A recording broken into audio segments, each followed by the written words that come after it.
Assalomu alaykum, hurmatli kuzatuvchilar.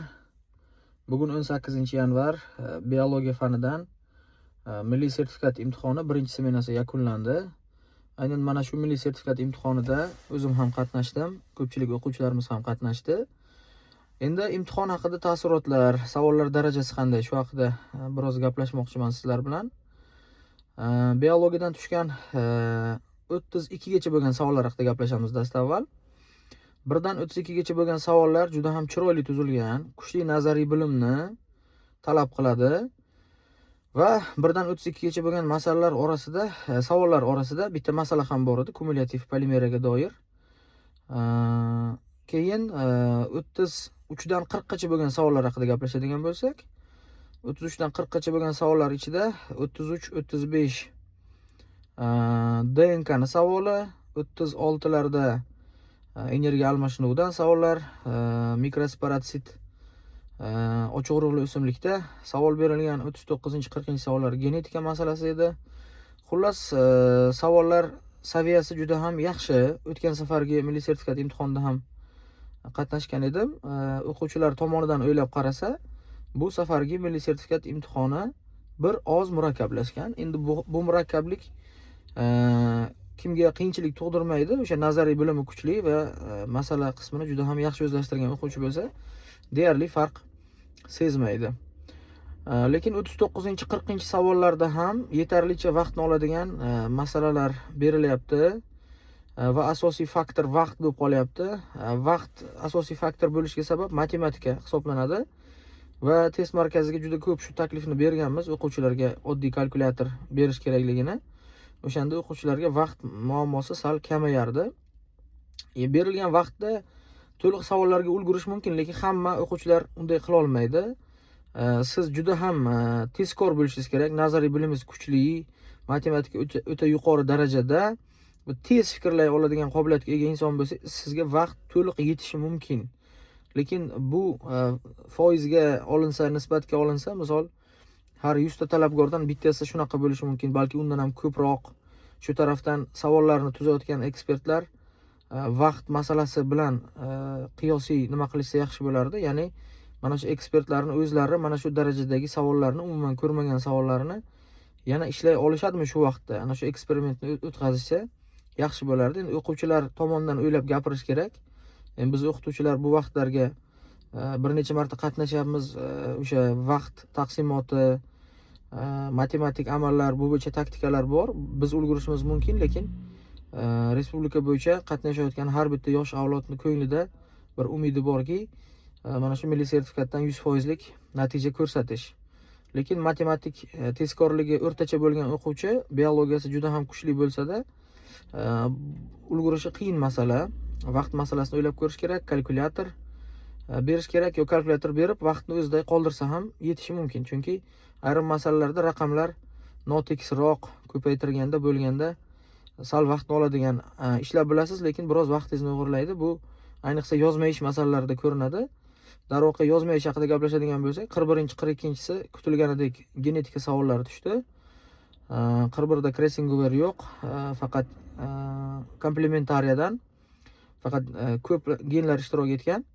42da esa Kressingoverga uchraydi 4 ta gen.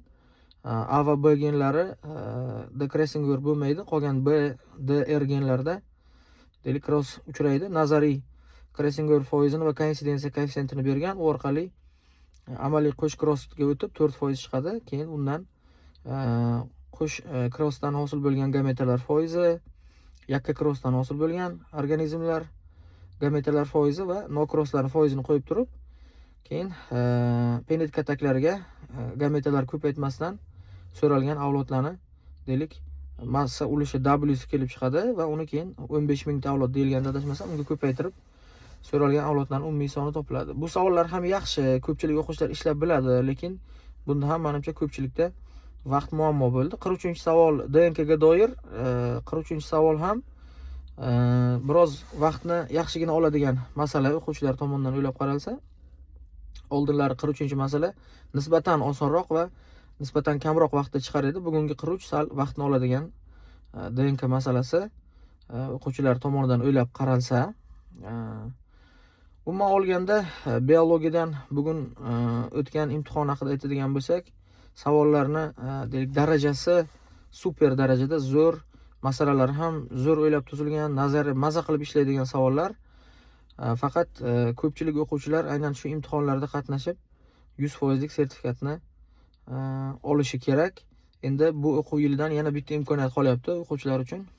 Mart oyining oxirida va o'quvchilarga tilagimiz shundan iboratki, agar siz mana shu milliy sertifikat imtihonida 100% natijaga ko'nglingiz to'lmayotgan bo'lsa, keyingi oxirgi imtihon mart oyidagi imtihonlarda asosan masalalar ustida ishlang, chunki biologiyadan katta ballni masala qismi olib beradi. Rash modelida ham ko'pchilik aynan 33 dan 40 gacha bo'lgan masalalarni ishlay olmasa yoki bir boshdan ishlab kelganda o'sha 33-40 ga borganda vaqt yetmasa, deylik o'sha masalalar katta ball yig'ib beradi. Shuning uchun nazariy qismni zo'r urib, masalani ishlay olmasangiz, B sertifikatiga ham erisha olmaysiz, lekin 33 dan 40 gacha bo'lgan masalalar to'liq ishlansa, 41, 42, 43 to'liq ishlansa, nazariy qismi chala bo'lganda ham B+ chiqishi mumkin. Agar nazariy qismini 80% ga urgan taqdiringizda ham qolgan masala qismi 90% dan baland holatda urilganda siz 100% sertifikat eng kamida A ga erishishingiz mumkin.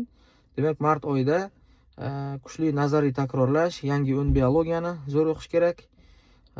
Har bitta kitobni deylik ma'lumotlarini detalni o'qish kerak, chunki savollar ichida quyidagi ma'lumotlarning nechtasi to'g'ri degan savollar har safar tushib kelyapti. 2 ta, 3 ta bo'ladi bunaqa savollar.